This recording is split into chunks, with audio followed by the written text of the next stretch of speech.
Okay, we should be live. Welcome back, folks.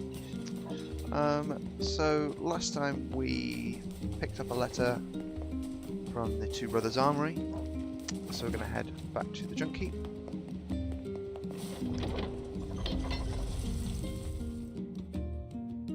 And I will try my best to hammer through the bits that we've already seen.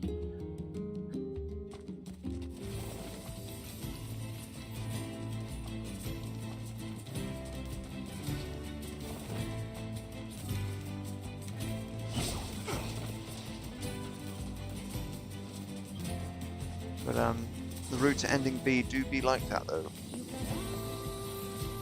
Automata's pretty similar actually as well, but I won't spoil that for you. All I will say is it is also a game with multiple endings.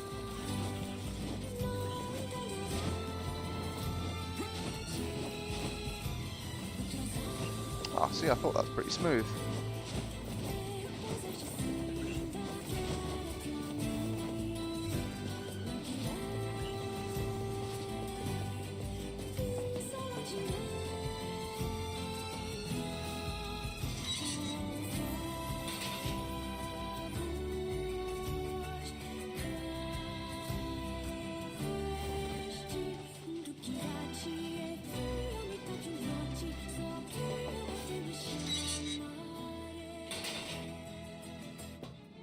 Hey there. Your weapon is ready to go. Great, thanks. You know, with a weapon like that, You were going to say? I need to ask you for a favor. Oh, yeah? I want you to avenge my brother. That is a rather ponderous favor. It's my mission. I don't care about money. Which bastards? The ones in the mountain. A shade has joined forces with a robot. There's a shade in there? Yes. And what have we decided, We're gonna kill it.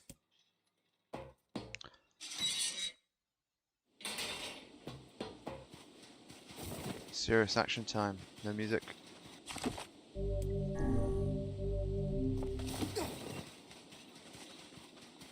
I'll try and avoid getting things chopped off in like try and hammer through, but have it still make sense.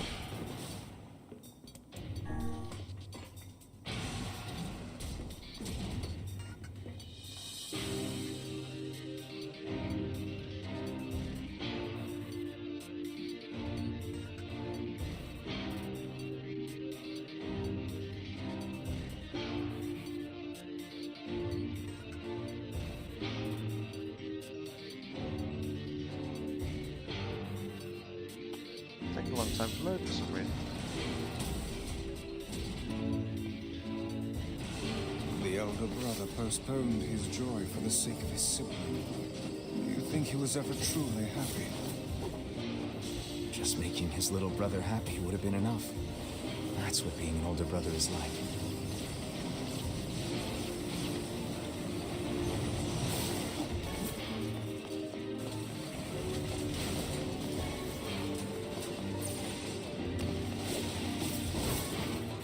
Oh, of course, my deadly heal doesn't work in here. None of them have blood. Right, that makes sense.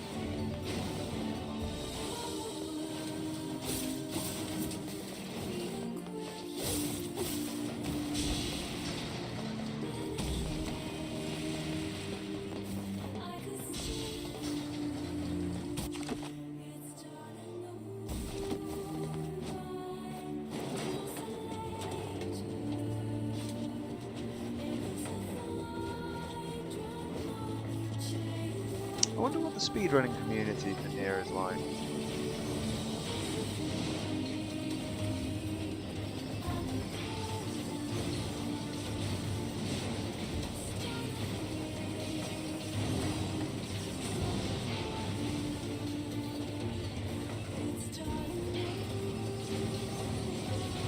Not that I think I would ever be anywhere near good enough to be a speedrunner. Superhuman. Just in terms of dedication as well. I'm always really impressed with just how much work they put in for glitch hunting and searching for that perfect run.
Strip alt.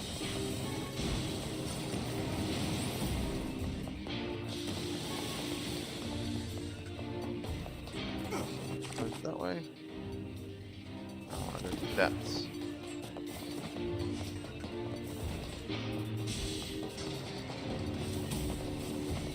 Let's turn it red.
Never heard of a shade living with a machine.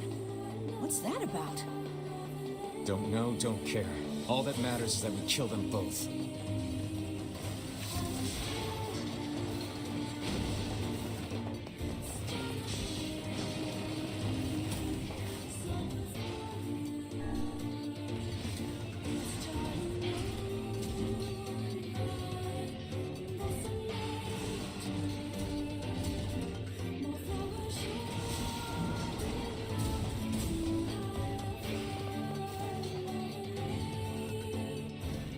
See, Right. are you mad? Beat's going along.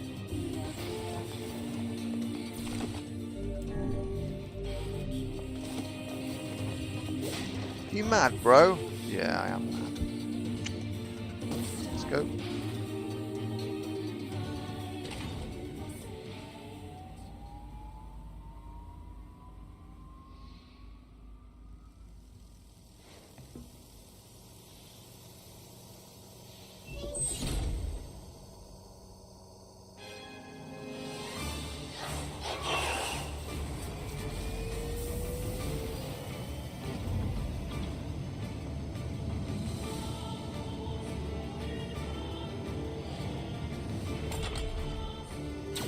Intruder detected. Scanning. Scanning. Exterminate.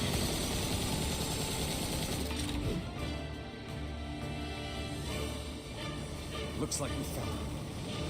Good lord, it's enormous. Intruder detected. Scanning. Scanning. Exterminating.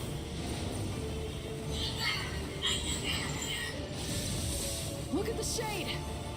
That thing is commanding the robot somehow. Aim for the legs! Knock it down! Take out the shade!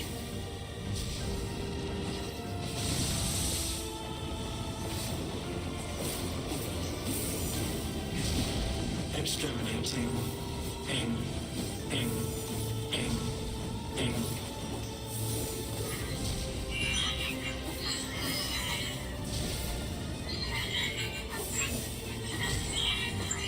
You're going to be destroyed if you keep fighting. Defend Then this is my my mission. mission. No, I can't live without you.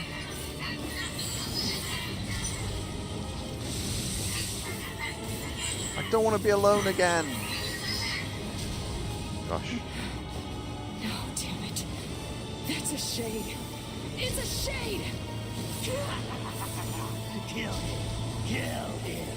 Feel the hate inside you.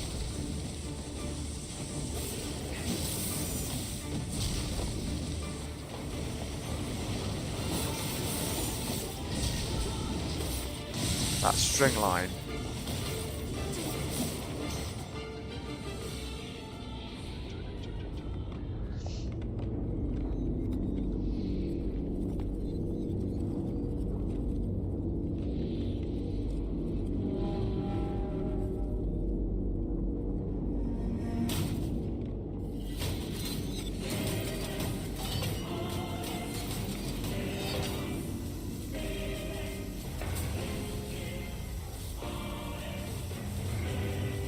Exterminating.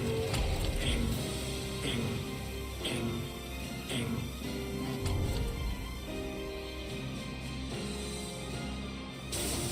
This thing can transform?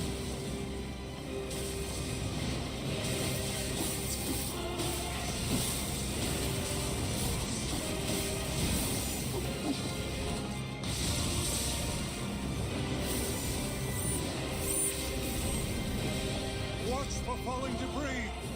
Look out! PP, what are you doing? Escape. Escape. Escape. Escape. No. See the world. Early. Wait, no, you can't stop now. You've done enough. Must protect. Must fight.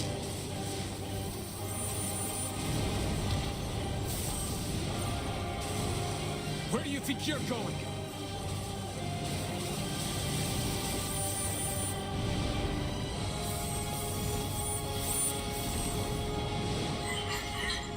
Stop. BP's my best friend in the whole world. Stop hurting him. Oh, poor little Khalil.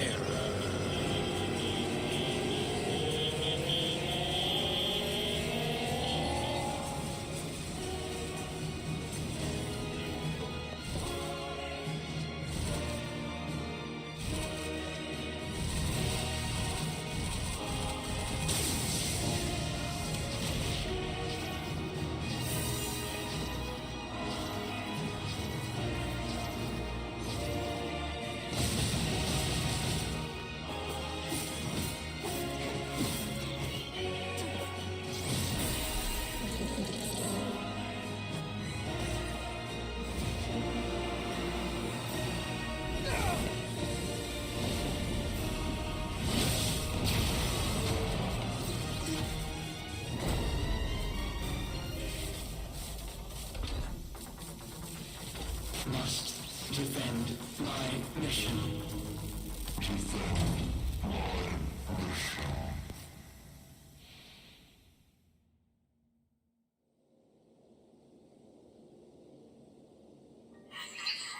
BP, I'm sorry.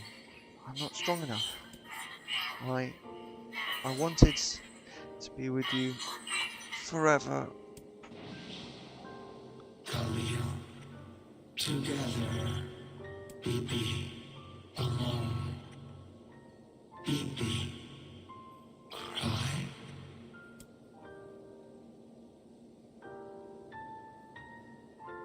You. You stupid machine! You killed my family! You took everything from me! Why did you have to be here? Why you? Why? Beautiful. What a perfect example of humanity. What's sort of twisted about this is obviously it's the only human involved in that. Well, other You than Emil, took is everything Khalil. from me. Hey, come on. That's enough. I did it! Now that this goddamn thing is dead, I can forage wherever I want. Just wait, you goddamn freak! Just leave it to me! Look, we get it, okay?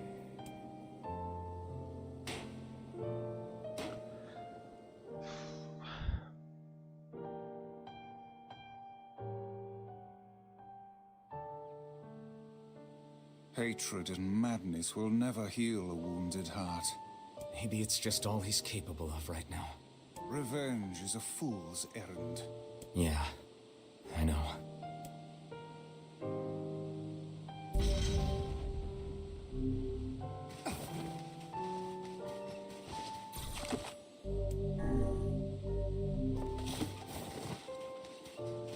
Yeah, I mean, it was sad the first time, but then they somehow... Maybe Popol has found some information about the Shadow Lord. Let's drop by the village. Very well. It was sad the first time, and they found a way to just, you know, twist the knife a bit more. Let's humanize all of the villains as well, and then put them in the exact same situation as you.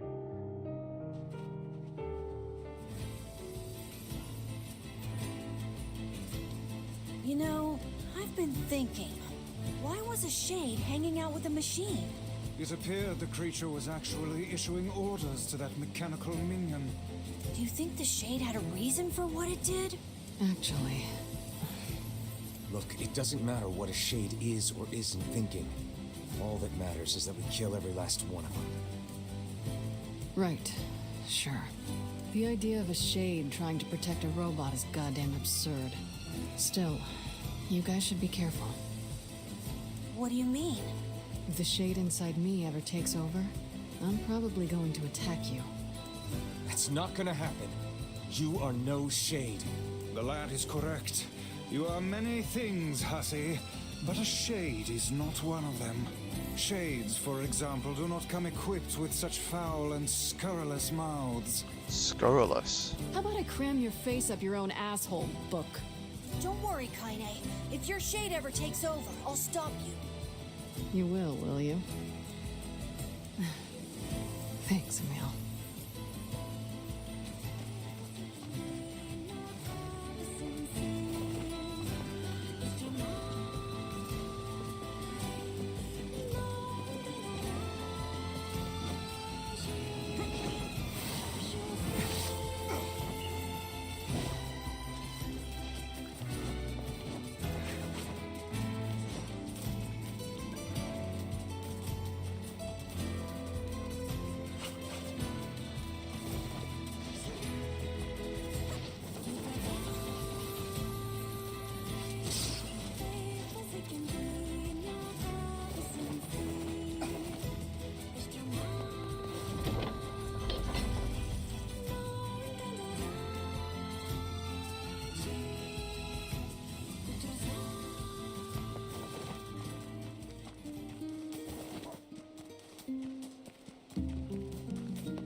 Of course, this whole thing is set up, isn't it? Because it's the stone key. Devil and Poplar clearly know what it is, so they put all of these things in your way in a hope that it would put you off. Learned anything new about the Shadow Lord's key, Popola? You know, I was just going to talk to you about that. You remember the Eyrie, right? That depressing shell of a village? Not so much anymore, it sounds like. I just got this letter from the village chief. Have a look. We've already read that. That's right. I've been trading notes with leaders from every town in the land. You're amazing, Popola. This entire affair strikes me as a bit too convenient. Ah, Vice. Being clever. Because it is too convenient. I'm afraid Grimoire Weiss is correct. What do you mean? The area has been shut off from the world for years, and now they've not only opened trade routes, but they freely exchange information about the Shadow Lord. I agree. You're overthinking it. Besides, I don't care if it's dangerous. I won't get Yona back by just sitting around and waiting. If there are shades there, I'll just kill him and be done with it. Oh dear. Well, if that's the way you feel, I guess I won't stop you. Try speaking with the chief when you get there.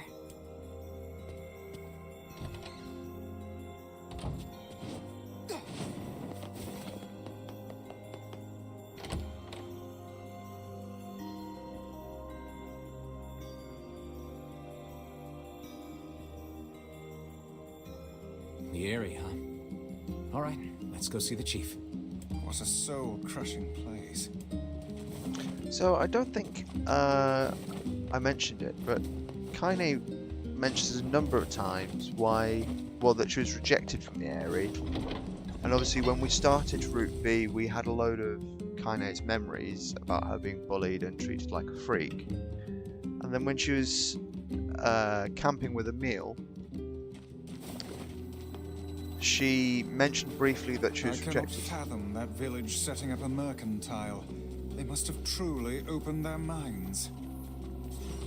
Yeah, I have my doubts. Aren't you glad to be going back home, Kaine? Home? That place is a shithole. Don't be so nervous, Kaine.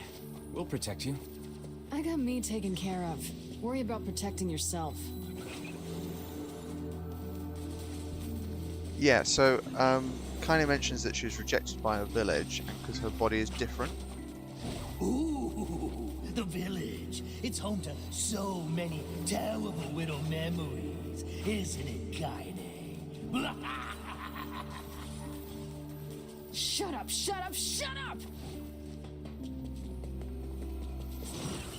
So it's not the white hair or anything, it's not the fact that she was a shade, because all of that took place before she was possessed by Tyran. And it's We only do not desire. it's only revealed later on in a Japanese source that the reason why she's different is she's actually intersex. We do not desire needless conflict. If we can continue to live with humans, Then we can continue to live peacefully. But that young man will come. Yes, the young man will come. He will kill us all. Women and children included. What should we do? What can we do?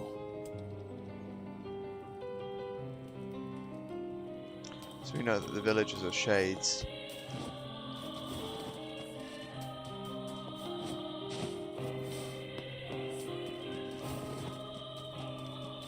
Is there anything here? Because I'm pretty sure this is where the shack used to be. Got the Wreath of Lunatiers. Yeah, but so Kaine is intersex, which isn't. I don't think is stated directly in the game, but it is canon. And her original costume, although it's difficult to say the right thing about it, but her costume is interpreted as her making almost like doing a performative gender thing, or at least that's the reason given for it that I've read.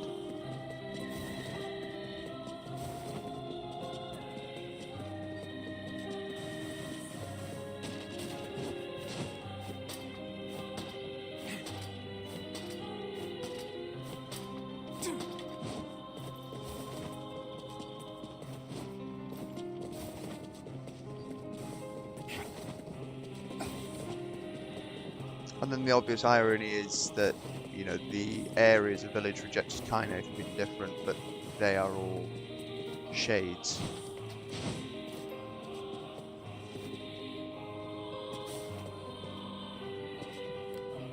Hello?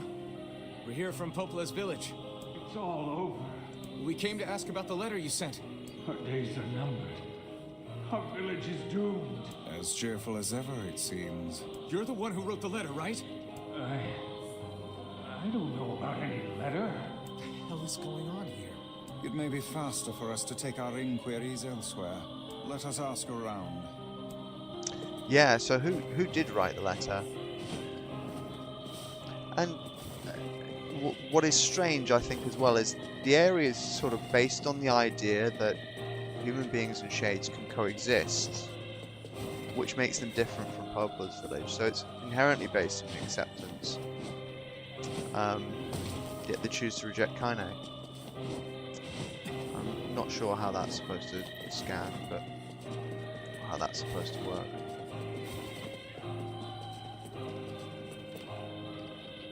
Letter, huh?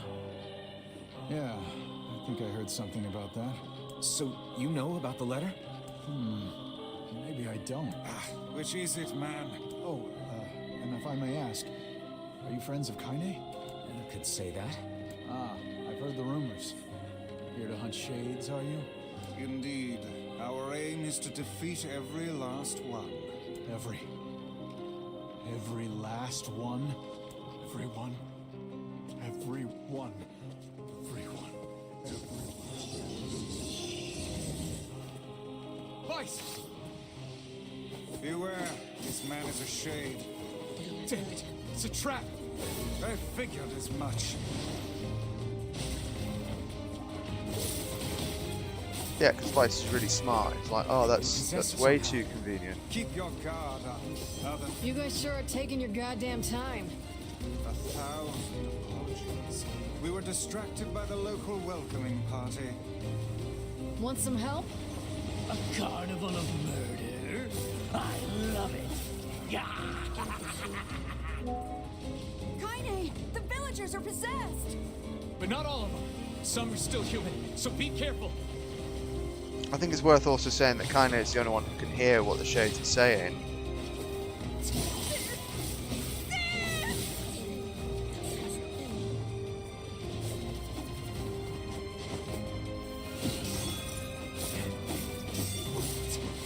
Just ruined this guy's day.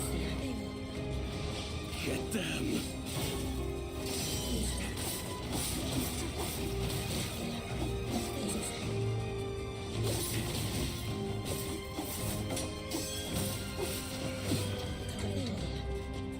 He's a shade.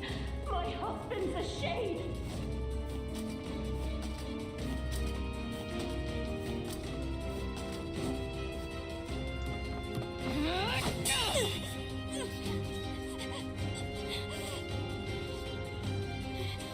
Get out of here!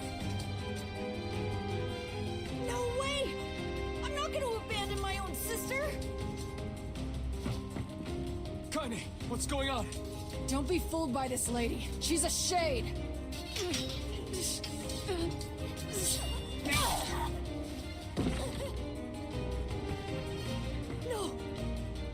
No!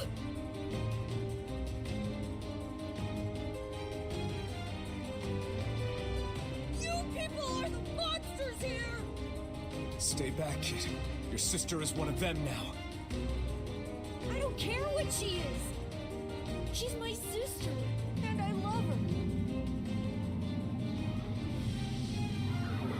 So direct parallel with NieR there.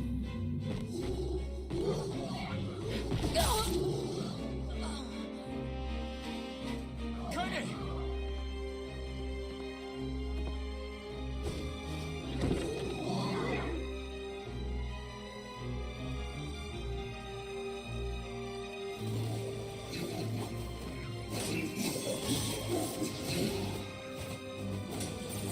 Stop it! Don't hurt my sister! Oh, that shade is long gone. You monster, you possessed monster, it is you who've lost your humanity. You are the true monsters. What madness. These people are behaving as if we are the villains. You are the cursed ones, you are the ones who should die. Kaine! I'm sorry, playing and acting is difficult. Kill them now! No! You've got to stop this! Playing and reading things out loud with voices is difficult. Please! You have to stop! Emil!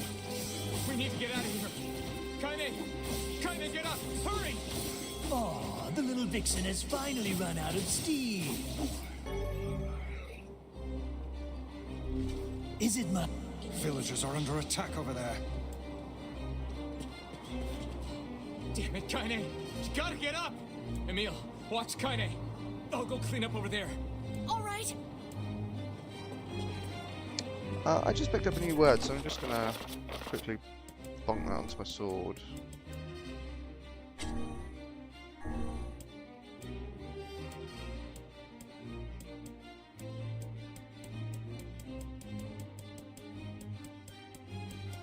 Oh. Was it physical damage or physical defense? I don't know.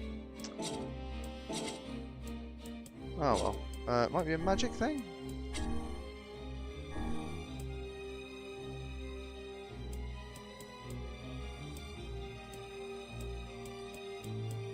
Oh, okay.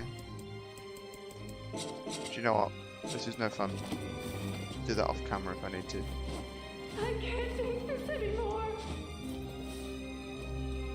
What could those black swirls be? So this is the boss called Wendy.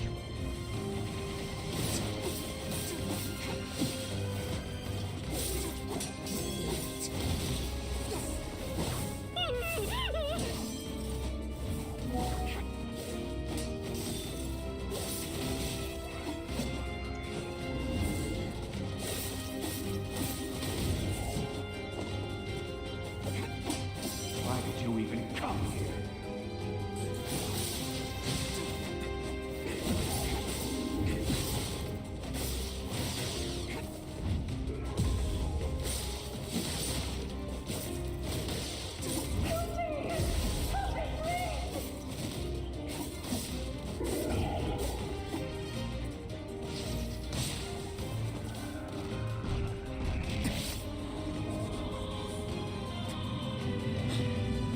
What's happening?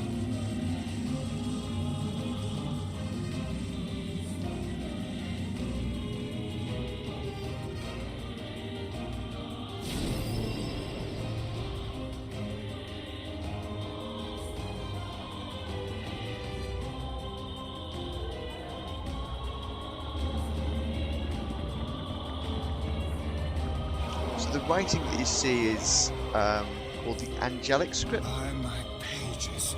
Is this beast a shade as well? That thing sucked up the villagers. No! If we keep this up, we're gonna kill them all! We can't let that happen!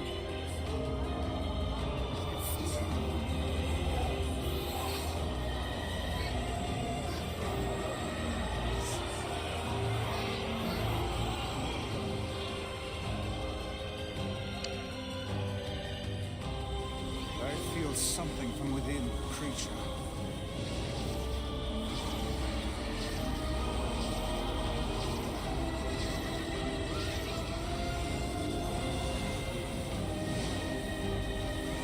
Is this the combined power of all those shades?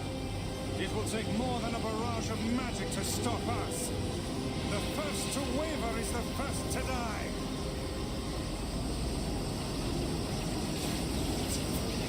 I sense magic coming from the center of that eye.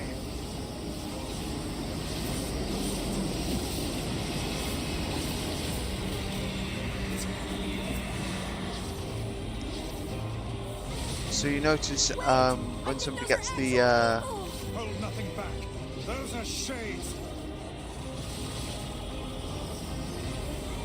so when you see somebody get the black scroll, for example, they get that angelic script written on them.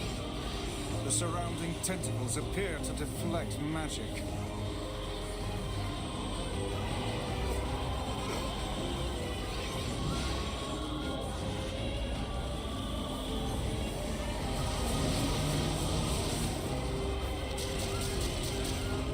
Such speed!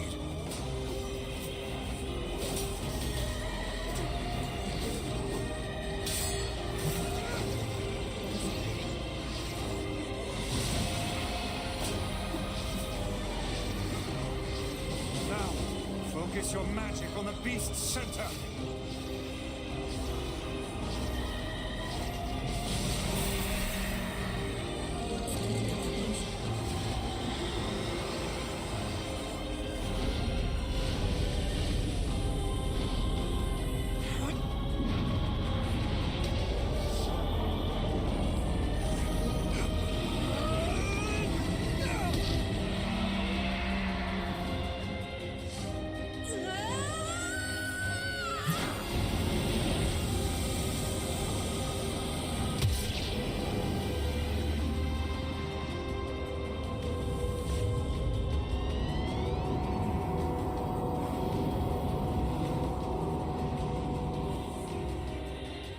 Look out! Something's coming!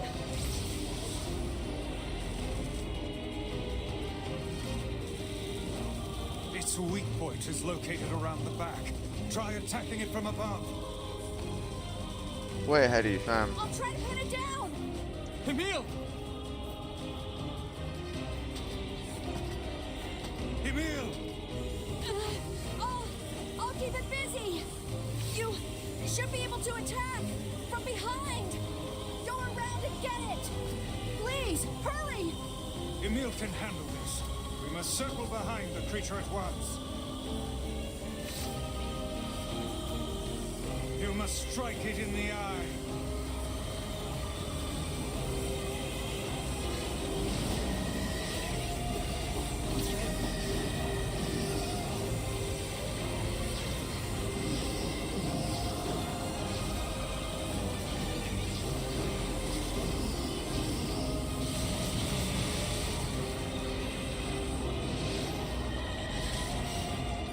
Get it! It is escaping to the inner level. I'm coming! Gotta catch my breath! Careful, Emil. Won't help anyone if we lose you here. Sorry, I've just got to fill up that little bit of health bar. Really bothers me. Damn it! You beat the hell out of that thing. How can it still move? It does look pretty rough. Powers are beyond even my greatest suspicion.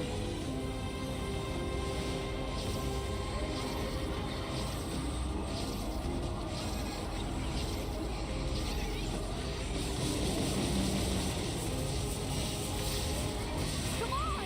Help me take it out! I'm on it.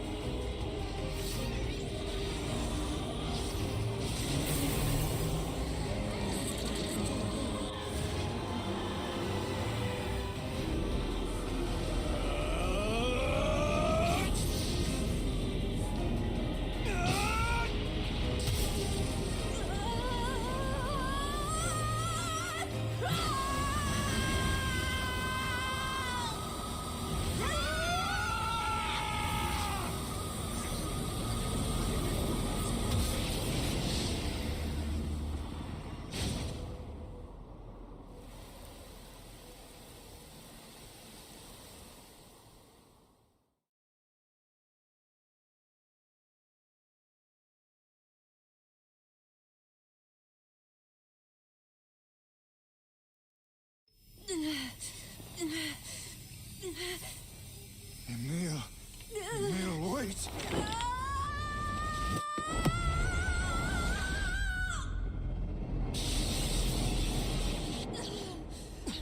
Emil! He's gone. His instincts have taken hold. The ultimate weapon is being deployed. Ah, fuck. This ain't good, sunshine.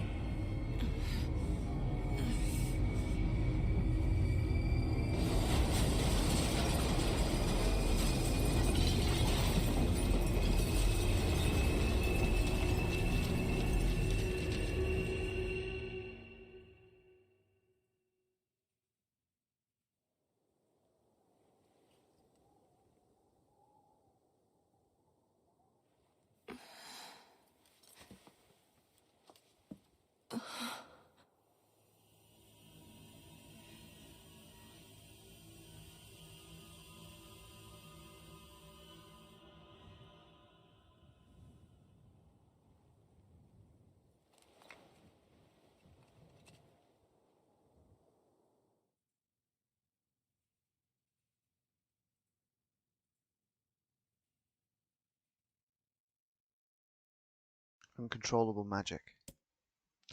I have to protect the people I love. That was the only thought as I unleashed the magic powerful enough to destroy not only the Shade, but everyone else as well. All of them. So many innocent lives. Destroy. Eviscerate. Crush. Kill. Those are the dark impulses that overwrite all other thoughts. As a being that was created to be a magical weapon, these are my instincts. Or maybe it's better to call them our instincts. Emil's dream. Rampage. A klaxon sounds from deep within the bowels of the laboratory. Thick metal shutters drop down, sealing off the room with a series of dull metal thuds. Abort the experiment! Number 6 is out of control! Everyone get out here now! Get out of here! The researcher's words are abruptly cut off as a massive head materializes out of the gloom and lifts him high into the air. The researcher begins to scream. He screams and screams, the sound echoing off the walls of the laboratory until the hand squeezes down, coating the room in a deep crimson hue. The rest of his colleagues stand in silence, mouths open, unable to process what they've just seen. Then a female scientist takes a step back and lets fly with a heartbreaking wail. But this is a terrible mistake, for the sound of her cry suddenly brings forth a monster in all of its terrible glory. Its body is a bloated corpse, its head a grinning skull. And it is massive, many times the size of a human. The head lolls from side to side as it tromps about the room on all fours, bringing to mind the wild maneuverings of some wretched starving beast. This creature, this thing, is experimental weapon number 6, also known as Halua. No! Oh no! Please stop! Oh God, save me! Save me! I don't want to die! One by one, the maddened cries of the researchers are silenced. If number 6 understands their petitions, it pays them no heed, instead continuing its rampage of destruction and slaughter with a focus that borders on obsession. After an eternity, the screaming stops. The alarms fall silent. And only then does the creature make a sound, howling out with an unfathomable roar that echoes up and down the empty halls of the blood-soaked laboratory. It's a sound that curses those who had dared bring such evil into the world, and yet one that also seems to be pleading for help.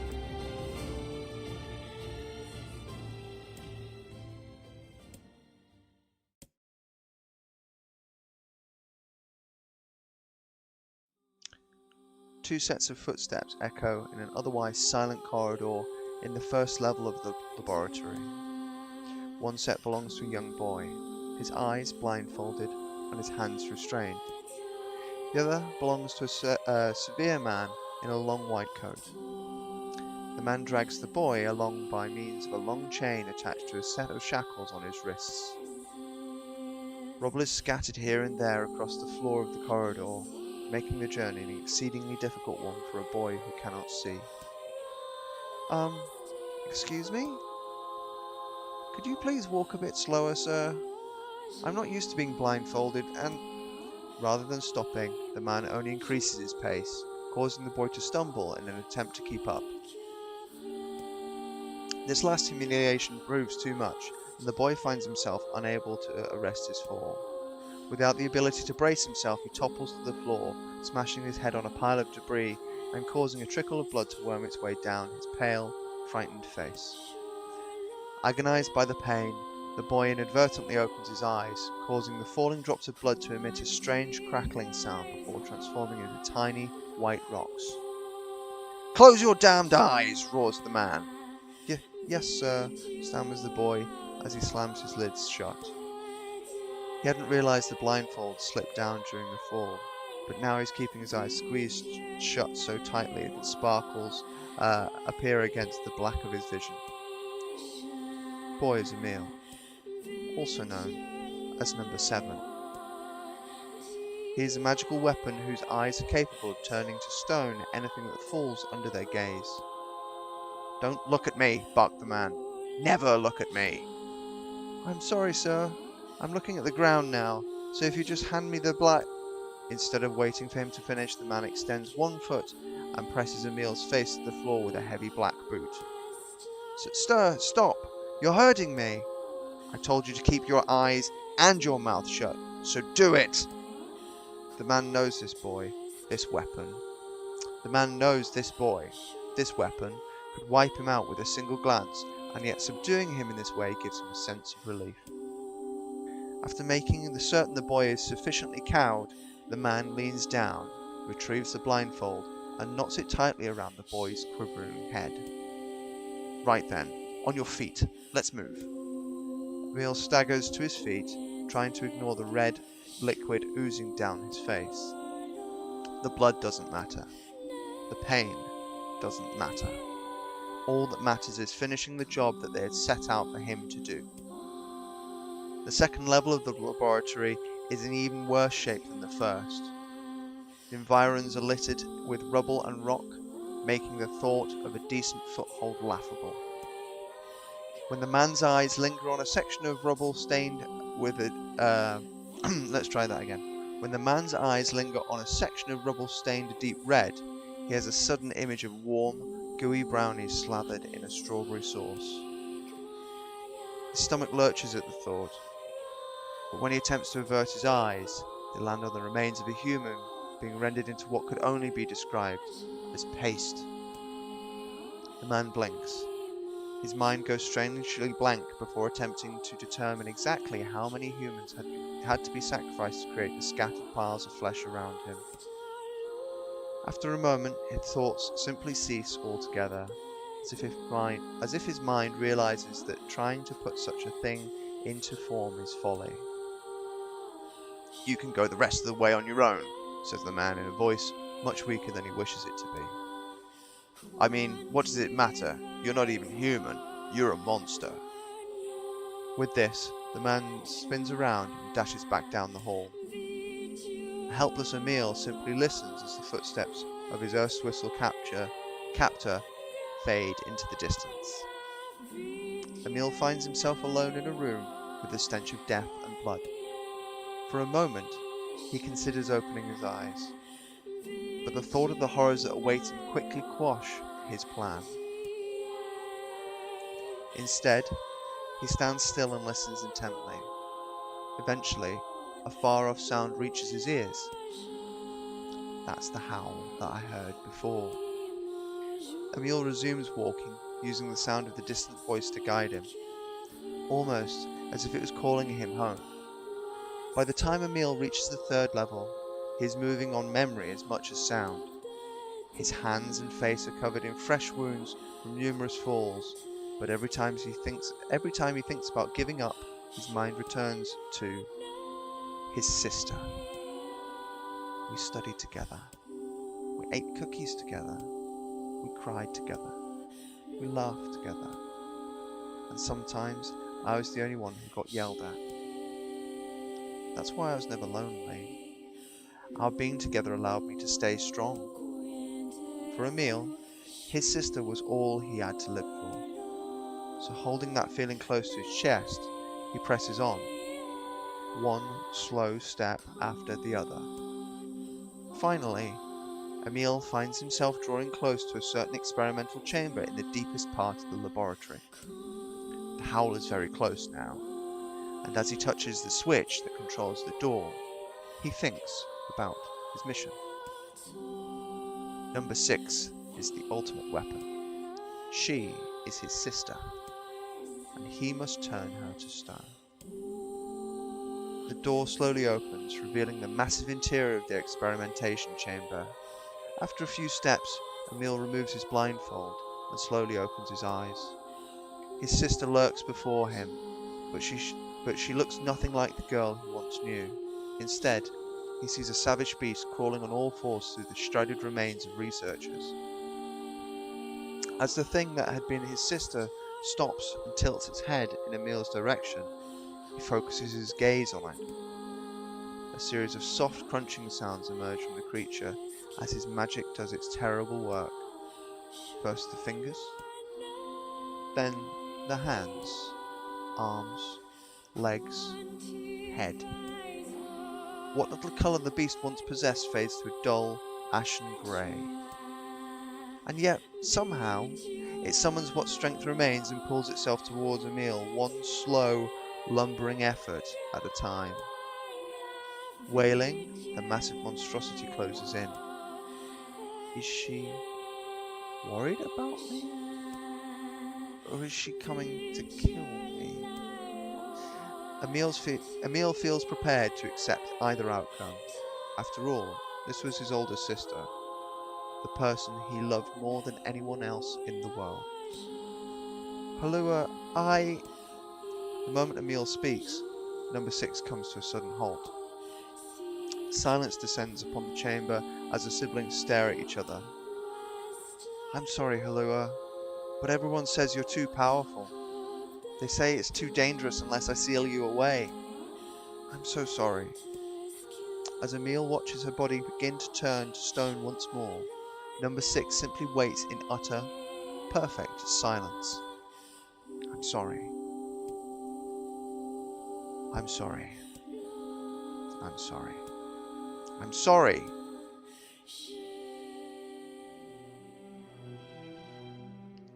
The moment number 6's petrification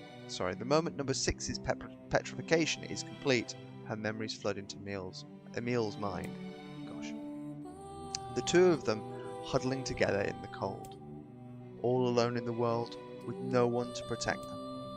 All she wanted was to save her little brother, and yet it was her little brother who, in a sense, saved her. The moment the petrification is complete, Emil sinks to his knees. A frozen sister and a little brother racked with sin. Alone in this cold cage, the two of them weep in a single, silent voice.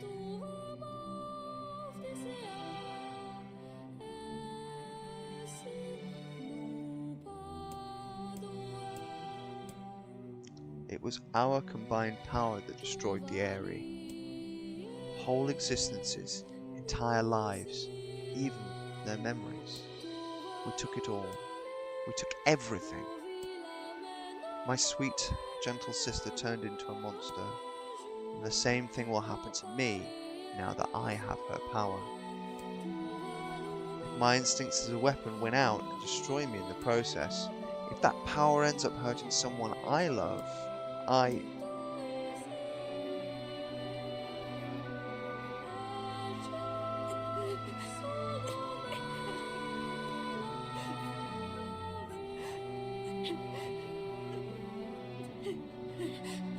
What have I done?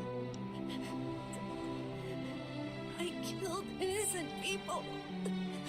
I killed them all. But you saved us. If it wasn't for you, we'd all be dead. We owe you.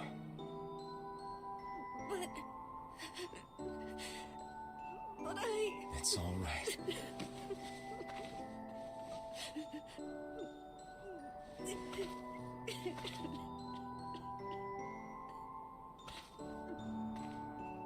Really. Don't look back.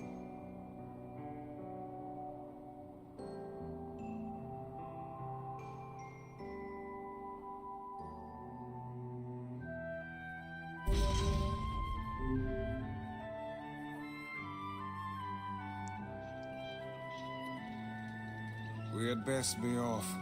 Yeah.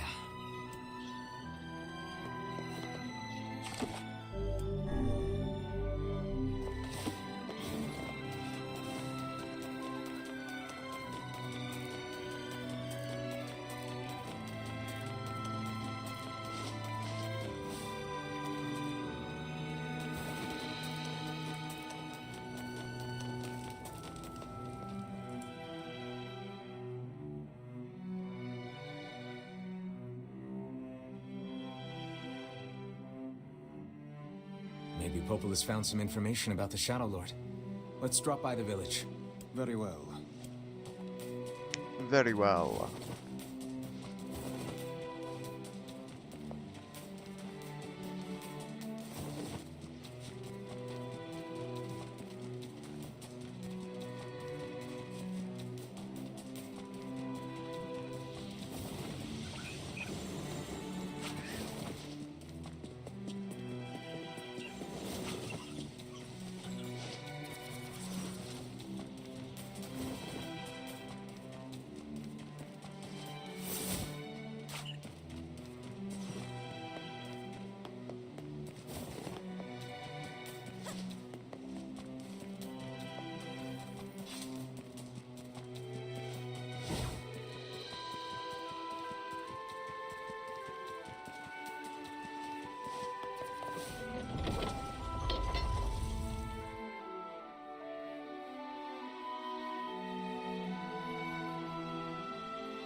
Yeah, we can do that in 4 minutes.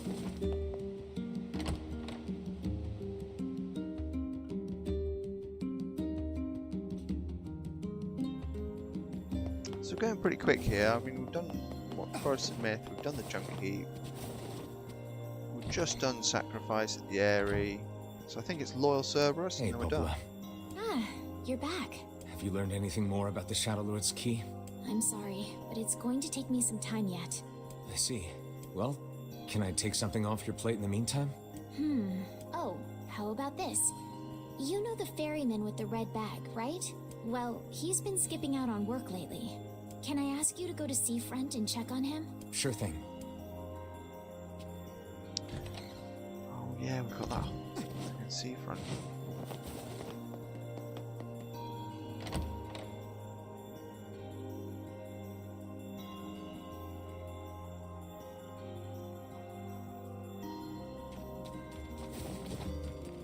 But I think that's going to have This to wait. feels alarmingly familiar. Ha! I'm sure that couple is merely having another one of their inane spats. Let us do our utmost not to get dragged into it this time, Right, I'm going to save that, and I'm going to call it a night. Yeah, I think we're doing pretty well. So we're, what, 16 hours in or so? That's not bad. I think that's probably overstating it a little bit as well, because we probably had timeline and all that sort of stuff. But thank you very much. I hope you've enjoyed that.